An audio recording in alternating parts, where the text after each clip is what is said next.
Hello, thank you for being here today. We're looking forward to this press conference. Appreciate all of you being here. I'm honored to introduce to the stage Deputy Secretary Jim O'Neill.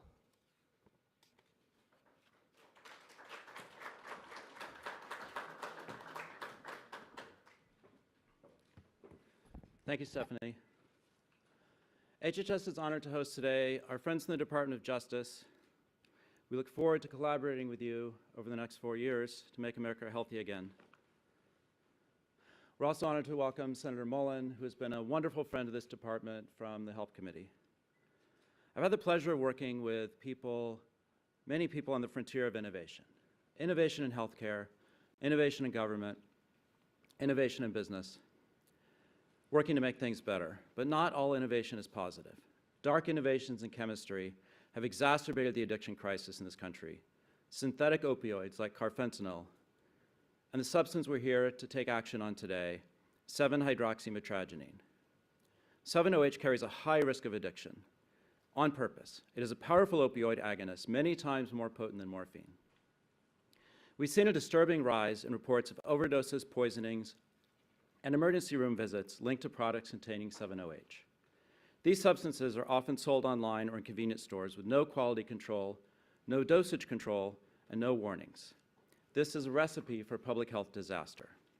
Young people, veterans, and people who suffer from chronic pain or addiction are being misled into thinking that these are safe alternatives. They're not. Here at HHS, we're committed to gold standard science, safety, and compassion. We know people are looking for relief, but that relief must be grounded in reality. We owe it to the American people to act decisively, and that's what we're doing today, initiating a process to schedule 7-OH as an illicit substance. To share more, I'd like to welcome to the stage my good friend and colleague, the Commissioner of Food and Drugs, Dr. Marty Makary.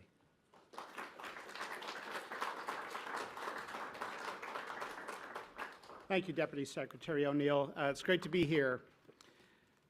7-OH is not just like an opioid. It does not just have opioid binding properties. 7-OH binds to the mu receptor, which means scientifically, by definition, it is an opioid. And yet it is sold in vape stores, in smoke shops, in convenience stores, and gas stations that are popping up all over the United States, and nobody knows what it is. It is a synthetic concentrated byproduct of kratom. Our focus is not on kratom. Our focus is on 7-OH, which, according to the Journal of Medical Chemistry, is 13 times more potent than morphine. We have a history in public health of being asleep at the wheel. 30 years after cigarettes were widely used, then we started raising public health concerns. After heroin, crack, cocaine, and other street drugs became popular, about 10 years later, the medical establishment and public health community responded. 18 years after the approval of OxyContin by the FDA, we woke up to a terrible crisis that may have killed almost 1 million Americans. And then again, right afterwards, with fentanyl. We have a history of being asleep at the wheel. For the sake of our nation's children, let's not get caught flat-footed again. Public health is supposed to prevent disasters, not just clean them up after they killed thousands and thousands of people. Why do we get caught flat-footed time and time again?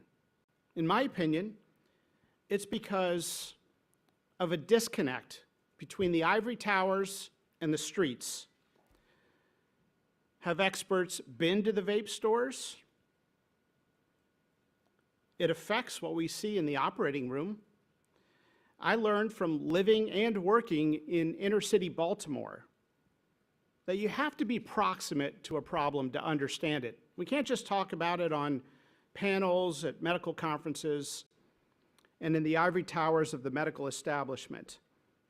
I saw on the streets of Baltimore how some of my patients that I would bump into switched from the prescription opioid that I would prescribe to heroin because they couldn't afford the copay.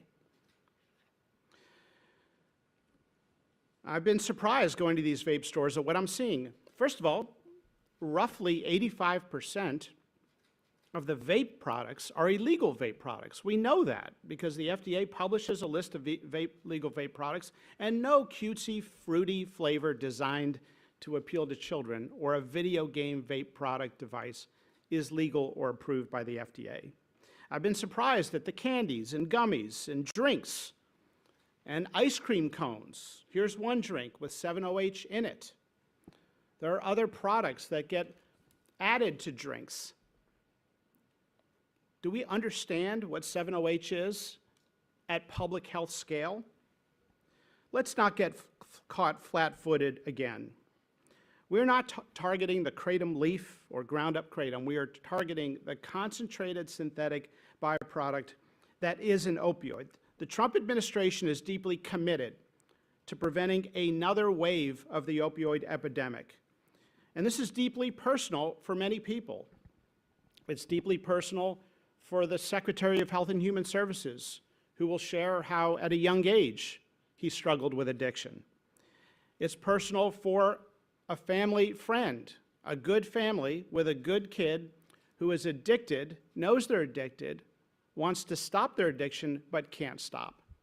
That story is going on all across the United States, and we don't have research or numbers or statistics on the scale of that problem. Let's not allow another wave of the opioid epidemic to catch us blindsided again. I've met some of these families. Let's be honest, there's also a lot we don't know. This may be the calm before the storm. It may be the tip of the iceberg, but let's be aggressive and proactive. Today, the FDA is announcing that we are initiating action to recommend scheduling of 7-OH as a controlled substance by the DEA.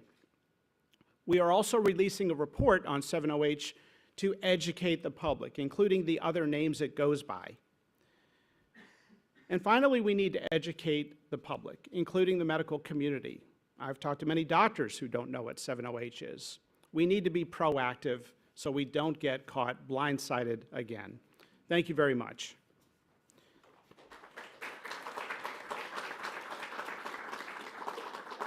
Now I'd like to introduce DEA Assistant Administrator Tom Provoznik.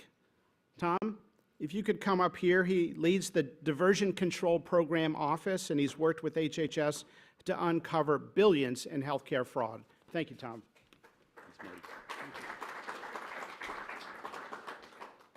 Good morning, and thank you all for being here. Let me start by saying DEA's mission is to protect the public health and safety, period. That means taking action when dangerous, unregulated substances threaten American lives. DEA just received the Department of Health and Human Services formal recommendation for 7-hydroxide mitragynine, and now that we have it, we'll review it expeditiously, thoroughly, and in accordance with the law. We don't play politics with science, and we don't cut corners when it comes to public safety. DEA is the agency charged with making the final scheduling decisions under the Controlled Substances Act. But we don't act alone. We rely on HHS and the FDA to conduct rigorous, science-based evaluations, including the 8-factor analysis that considers abuse potential, medical use, and public health risks. DEA will now begin the legal rulemaking process, which includes an opportunity for the public to comment before any final scheduling decision is made. That means full transparency, and all voices will be heard. DEA will do what we've always done: follow science, follow the law, and do what's right to keep our communities safe. Thank you.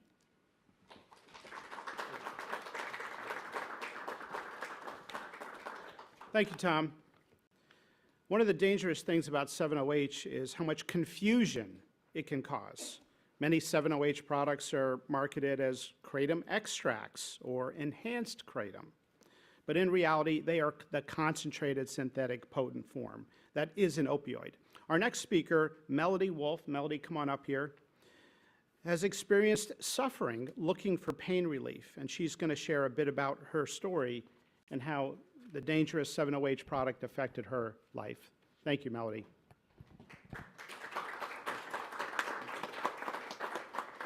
So very good to be here today. My name is Melody Wolf, and I'm from Kalamazoo, Michigan. I have 3 grown children, and I'm going to be celebrating my 39th wedding anniversary on July 31st. So I'm very happy to get to do this and have my family see me doing this today. I'm also a 20-year chronic pain patient. I spent 8 of those years in bed. Our home was a pretty dismal place. My kids had fans on in their rooms at night because they needed to sleep and they couldn't hear me crying in the downstairs. They were able to go to very few activities because I was bedridden.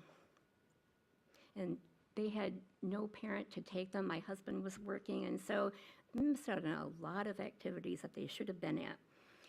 And to be quite truthful, my marriage was headed for a divorce. But remember, I'm celebrating my 39th wedding anniversary soon. I saw many doctors at the Cleveland Clinic, the University of Michigan Rheumatology, and so many specialists. I was taking up to 11 medications at one time from one doctor, and one of them being the highest patch count for fentanyl. It didn't really help my pain. It made it easier to take because it made me sleep a lot, it made me groggy, but you know what? It also made me mean.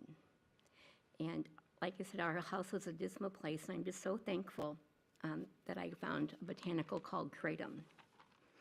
And right away, my life improved. I was out of bed, I was doing activities with my kids, and I lost a lot of weight too.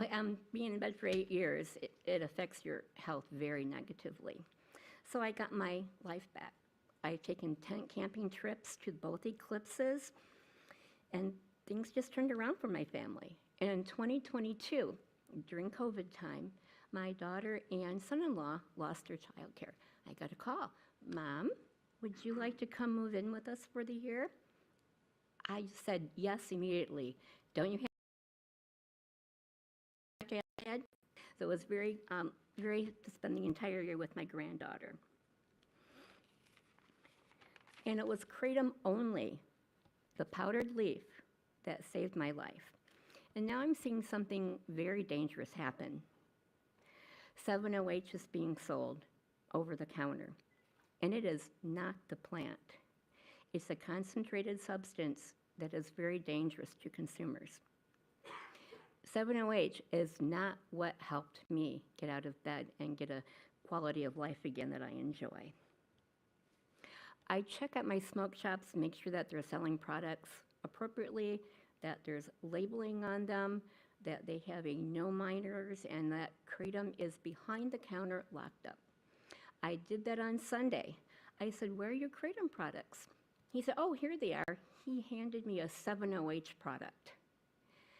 And I said, "That's not kratom," and he was very confused. He said, "It's not, I thought it was." I said, "No, it's not." I briefly explained it to him. And then when I told him that I do not take 7-OH, I never would, he said, "Well, I'm very glad to hear that, because many of my customers tell them that it takes them back to their heroin days." And there is the big danger. So this is what's happening. 7-OH is pulling people away from the opioid use that they've been trying to get away from. 7-OH needs to be off of the shelves. Thank you. Thank you, Melody. Now we're going to hear from Senator Markwayne Mullin from Oklahoma, and he has been a champion in Congress on addressing the opioid epidemic. And so, Senator Mullin, great to have you here, and thanks for speaking. Thank you. Great. Thank you, sir. Appreciate it. You know, we all get involved in issues for purposes of either passion or personal experiences.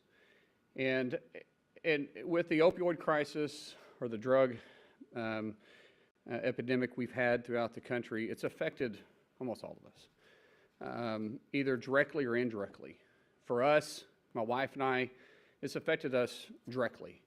You know, unfortunately, we have family members that we love and we want to take care of. And if you've ever dealt with a family member that is struggling with drug use and you're the caregiver of that individual, they go missing for days. And you're worried about your phone ringing. You're afraid to be away from your phone. The phone rings at 2 o'clock in the morning, you pick it up because you're afraid to hear what you're worried about 24/7 is they found him dead. And typically it's, hey, I got arrested, I got in a fight, I'm in trouble, got stabbed, can you come get me?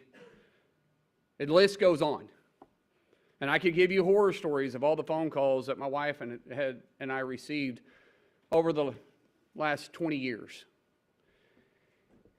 And then when someone goes and they go to rehab and you get out, and because my Lord, we've been to every rehab center you can imagine, and I'm sure some of you guys have experienced the same thing. And they're clean, they're doing better, and they find out they can go to a gas station or a vape shop or a skate shop or a bike shop, and they can find something that's legal for them to take that gives them the same high, and they can still pass drug tests even though they're on probation, and yet it's a road to the same addiction. And you see the pattern, you see it in their face, you see it in their eyes, you see it in their words, you see it in their behavior, and you're going, oh my gosh, here we go again. And you go get them drug tests and they're passing, you're going, what is going on? How can they pass this? What are you doing? I'm not doing anything. I'm not doing anything illegal. But you can read it because you've been with that loved one so long, you see it. And you're helpless. And once again, you know where the road is headed. And then honestly, those of our family members that we've struggled with addiction, when they actually get put in prison, it's probably the first night you actually sleep well. Because you know where they're at. You know you're not going to get that phone call. You don't like it, but you can breathe for the first time. And in our case, a person gets out after years in prison, and they find it in a drugstore again. And these individuals that are selling it know what they're doing. They know the individuals they're targeting. They know the loophole and selling it as a dietary substance. Well, they probably do lose weight, but not for the purpose that we would like them to. And now that industry has grown from nothing to over a $9 billion industry. More than even opioids that are selling on the street, which is at $5 billion a day. Because they justify it. It's legal. But it's an addiction that's ruining lives. It's an addiction that's truly killing people because it leads them down a road that sometimes they'll never recover from. And we've known this. And for the first time, we have a secretary that not only has a backbone to do something about it, but he does it because he has personal experience.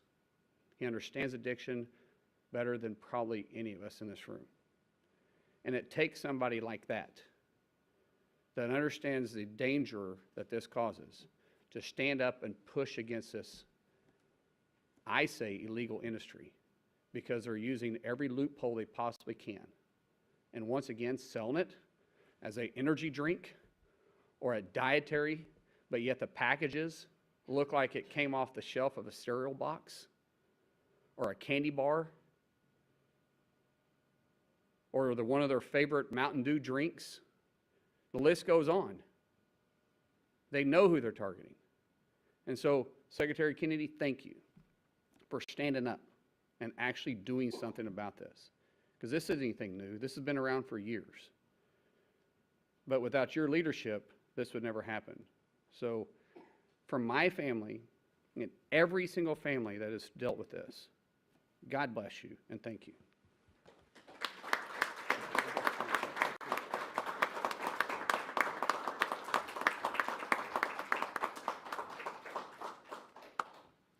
Thank you very much. Thank you for those kind words. I'm Mark Lane.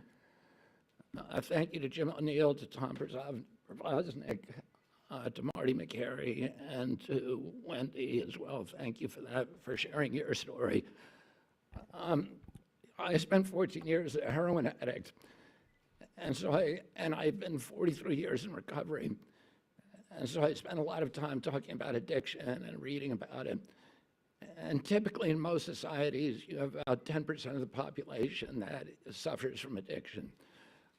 But when there is availability, that can become a crisis. And you can have, for example, in Yemen, virtually 100% of the adult population is addicted to khat, because it's available on every corner. And my addiction started because of, let me say this, it was precipitated by availability.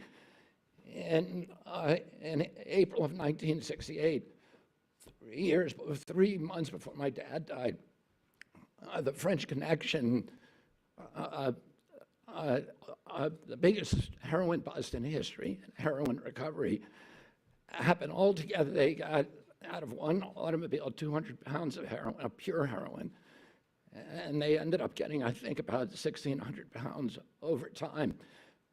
That heroin was then stolen from the evidence locker room in the Manhattan DA's office, and it was distributed on the streets of New York. And for several years, there was $2 heroin, so it was available in deuces.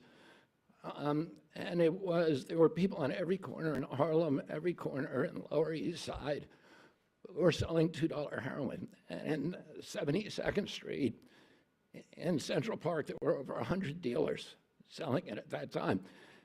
And you know, I had iron willpower in other parts of my life. I gave up candy for Lent when I was 13. I never ate candy again until I was in college. I gave up desserts for Lent the following year, and I never had another dessert till I was playing sports in college and trying to bulk up for sports. I felt I could do anything with my willpower, but this compulsion was absolutely impervious to my will. And part of the problem was just the availability. It was too easy to get this drug from me. And if you look at the waves of addiction that Marty talked about throughout history, they're all precipitated by availability. Morphine was invented in 1803. And during the 1880s and 1890s, there was an addiction crisis in this country. One, because of the availability of opium that was coming in through immigrant supply trains. And the other was there was a lot of Civil War veterans who had become addicted, and it was widely available. Cocaine was available in medicinal drinks and in popular drinks like Coca-Cola. And Congress, in response to that crisis, made heroin and cocaine illegal in 1914. And we had a break from it for many, many years. And then the drug culture began in the 1960s, where it was psychedelics, et cetera. But the real addiction crisis began after 1969, when that heroin became available. And you got a whole generation that was hooked on that. And then in 1970, Congress again acted to criminalize heroin possession. And we got a little bit of freedom until the 1980s, when there was the drug cartels in Mexico and elsewhere developed supply lanes through the Bahamas and Mexico that the DEA was not ready for at that time. There were huge surpluses of cocaine in our country, and the drug dealers figured out a way to market it very cheaply through a new form of cocaine called crack. And throughout the 80s and 90s, we had the crack crisis in our country because of the availability. And then in 2000, we had the oxycodone crisis because suddenly opiate pills were available partly because of the agency capture at FDA that Marty is now dismantling. And with that, FDA's action abetted that crisis. And so when we have that availability, it turns into a national crisis. And we're still losing 80,000 kids a year. 3 years ago, we lost 106,000 kids to addiction. That's double the number of children that died, of American kids who died during the 20-year Vietnam War. It's 2 Vietnam Wars worth of casualties a year from this crisis. And as Mark Wayne said, all of us are touched. President Trump is touched. His family also suffered from addiction. My family, I lost a brother to this disease. I lost a niece during COVID, a niece who I raised in my house, who was like a daughter to me. I lost another niece to injuries, who's now a quadriplegic because of this disease. But all of our families are touched, every American family. The financial cost to our country is in the trillions, and what we're determined to do is to avert a 4th wave of addiction. You know, I became an addict because it was so available, but I still had to go to Harlem, or I had to go to the South Bronx, or I had to go to the Lower East Side. And now you can go to any gas station. And the people who are marketing these drugs, we were met with Pam Bondi yesterday, talking about this issue, and with these people from the DEA, and they showed us maps of the places where the vape shops and the smoke shops where this stuff is being sold. And they're around military reservations in our country, and there's, you know, the DEA has done measurements of urine in our troops, and they're skyrocket. The more it's directly correlated to the number of vape shops in their area. They're putting them around schools, they're putting them in our poorest neighborhoods, and now they're putting them in every gas station. And they're marketed for children. They're gummy bears. They're bright colors. They're candy flavored. This is really a sinister, sinister industry. As Marty pointed out, our agencies have been asleep at the wheel for all of these other crises. And now we're going to wake up, and we're going to stop this before it starts. So I want to thank all of these ladies and gentlemen for their commitment to making sure that this does not happen again in our country and averting the 4th wave of addiction. Thank you very much.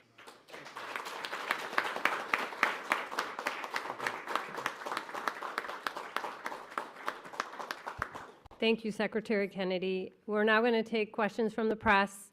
If you can please keep your questions to the reason we're here today, and also give your first name, last name, and outlet. We have a microphone for you. David Lim with Politico. Thanks for taking my question. In 2018, former FDA Commissioner Scott Gottlieb said FDA scientists conducted an analysis suggesting that kratom compounds had opioid-like properties. And he said that there is, quote, no evidence to indicate kratom is safe or effective for any medical use. I know the FDA's warning letters and the actions today are concentrated on concentrated 7-OH products, but does the government today believe kratom itself is safe to consume? And then secondly, the DEA previously attempted to temporarily schedule 7-OH in 2016 before backing off after receiving public blowback. Is the Trump administration prepared to finalize the scheduling process, even if it receives similar concern now? So first of all, we're not prepared to say anything is 100% safe, especially when it has psychoactive properties. But what we are saying is that our focus is on synthetic concentrated kratom. And you point out a good point, and that is that if we talk about all 7-OH, then we're not distinguishing to the public the risk stratification of the synthetic concentrated from the trace amounts of 7-OH that naturally appear in the kratom leaf and have for centuries and have been used in teas and other things. So our scheduling recommendation will delineate trace amounts from synthetic concentrated amounts? Great question. Thank you.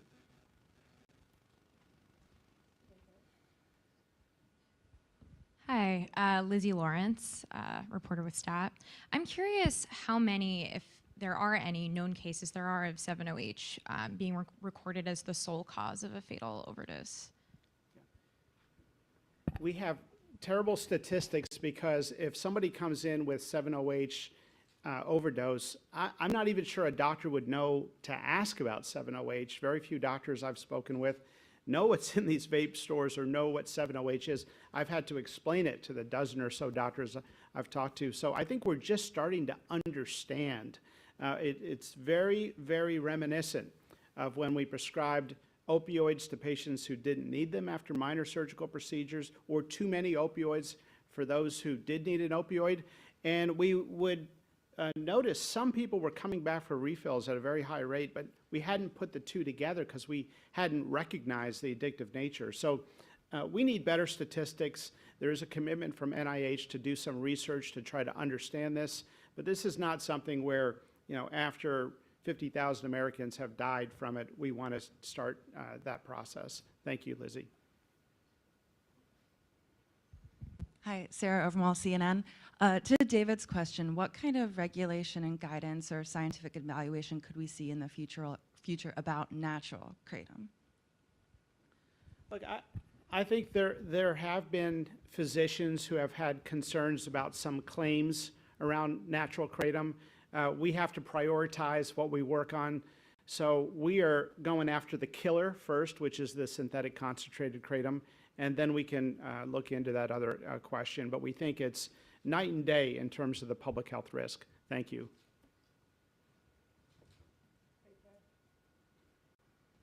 Hey, thank you. I'm Scott with CBS. You mentioned the doctors need to become more familiar with the danger here, and you've issued a letter, I think, today to doctors. But what, in fact, changes today? I'm sorry, are you issuing a new regulation? Are you going to do the scheduling? What actual change is HHS affecting today? Yeah, so great question. Thank you for that. So a couple things. One, we're issuing a report, an FDA report on 7-OH, explaining it. We are putting that out there. We are, and we'd love for you to let Americans know about that report so they can learn. It has both a deep science component and a section for lay people so they can understand the issue. We think every school board should be talking about this. We are, number two, issuing a letter today to the DEA to recommend scheduling above a concentration threshold as a controlled substance. Number three, we are sending a Dear Doctor letter to every physician in the United States warning them about this. And we're going to continue to try to educate the public. So a couple very definitive actions today. And of course, we announced a couple weeks ago that we have let distributors to the retail stores know that we have serious safety concerns and specified those concerns. Yeah.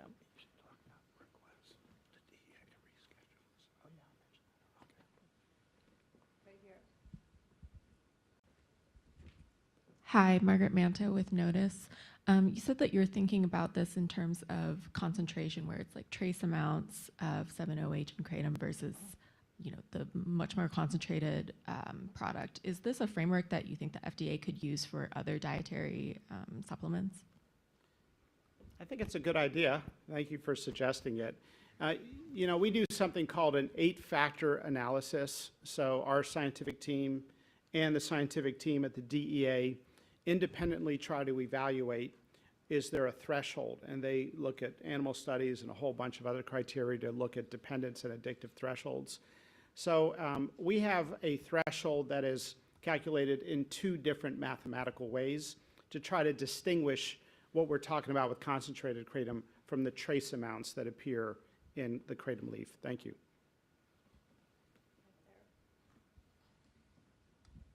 Thank you, Katrin Asaf, Gray Media. I know you said this process is just beginning, but of course that takes time. So in the meantime, can you tell us how quickly can we see these products removed from shelves or at least made harder to obtain? And then what message do you want to give to Americans who are seeing this and saying, oh, I thought it was totally safe, and maybe still today can actually go and get it? So effective immediately, the letters are out to the distributors, and we've actually gotten some positive feedback from some of those distributors.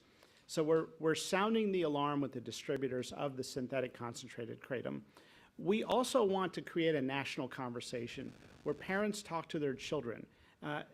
Kids are sometimes using these substances and the parents don't know, and sometimes the kids are using it and they don't actually know what's in these substances.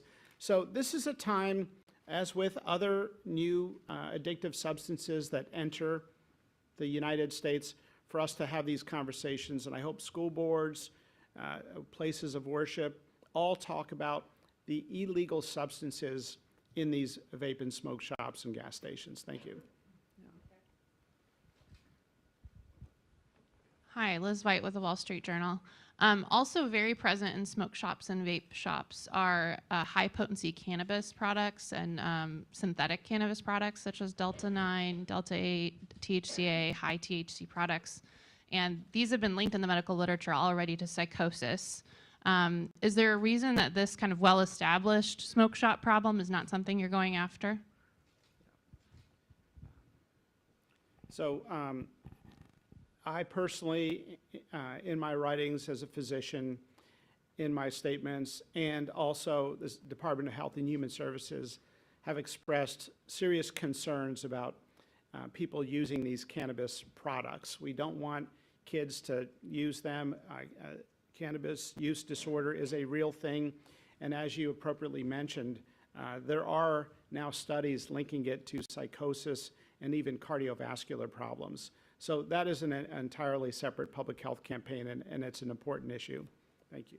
Last question right here. Thank you. Amanda Seitz with the Associated Press. I was wondering if you could say what class you're recommending that it be scheduled and how quickly you're expecting the DEA to act. Class 1, it is an opioid by definition.